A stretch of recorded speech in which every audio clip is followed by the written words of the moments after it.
நீங்க ஏதோ துபாயில இருந்ததாக இந்த பசங்க எல்லாம் பேசிக்கிறாங்களே, துபாயில எங்க இருந்தீங்க? பெக்ரினா? இல்ல. சார்ஜா? இல்ல. அபிதாபியா? வேற எங்க இருந்தீங்க? துபாயில.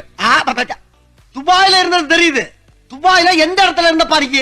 துபாயில அந்த மெயின் ரோடுக்கு பக்கத்துல பஸ் ஸ்டாண்ட ஒட்டி. துபாயில பஸ் ஸ்டாண்டா? என்னமா உசிலம்பட்டி பஸ் ஸ்டாண்ட சொல்ற மாதிரி சொல்ற? துபாயில பஸ் ஸ்டாண்ட் எங்க இருக்குன்னு கேக்குற? இந்த துபாய் பஸ் எல்லாம் வந்து நிக்கும்ல அங்க. இதெல்லாம் ரொம்ப நக்கலாமா? ஆமா, துபாயில நீ இருந்த அட்ரஸ் சொல்லு. சொல்லுப்பா. சொல்லுங்கறல. நம்பர் 6 விவேகானந்தர் தெரு, துபாய் குறுக்கு சந்து, துபாய் மெயின் ரோடு, துபாய். திருப்பி சொல்லு. திருப்பியா? அட்ரஸ் திருப்பி சொல்லு. துபாய் மெயின் ரோடு, துபாய் குறுக்கு சந்து, விவேகானந்தர் தெரு, நம்பர் 6. என்ன அப்படியே திருப்பி சொல்ற? நீ தானே திருப்பி சொல்ல சொன்ன, அதான் திருப்பி சொல்ல. அந்த திருப்பியா?